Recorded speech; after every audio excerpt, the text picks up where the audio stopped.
So let's take a step back then. So I know you have a couple of co-founders. Where did the idea from Ceribell actually come from? The other two co-founders, one is Dr. Joseph Parvizi. He's a neurologist at Stanford, and the other is Professor Chris Schaaf.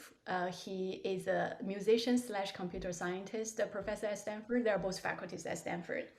The idea came from Joseph about almost 10 years ago.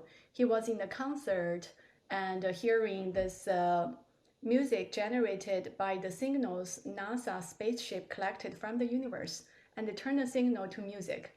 And then he thought, if we can turn that signal to music, how about the other universe, which is the brain, which we knew so little about? So the first idea came from turning the brain signal to music. And then he found Chris Schaaf, who's a musician, and turn any signal to music. So they started as an art project. And then Joseph realized there is a big gap between the big difference between the normal brain and seizure brain. And he sees this often. And he often see when patient transferred from other hospitals outside Stanford, patient has been seizing for many, many hours. So then he started thinking, can this be translated into a medical device and help patients? And that's when I get to know them about 7 years ago. So really, there are 10 different directions we could go with that idea. So it's really to define, again, our North Star of the company is where are patients dying because of this? And where can we make the biggest difference?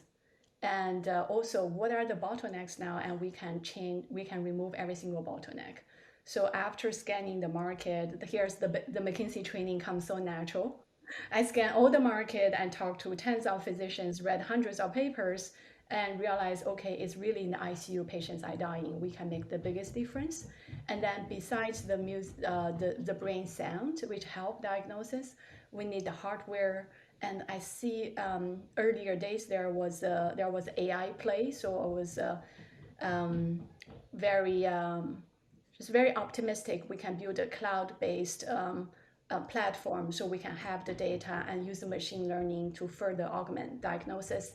And in hindsight, everything's like, of course, but at the time, very few people were talking about AI, and taking the company data to cloud was a big risk. So in hindsight, everything worked out, but honestly, at the time, there's half data driven, half just the gut. You have to take the risk if you want to do something big. So I can't take full credit. It's really the team effort, and there's a big dose of luck in it as well.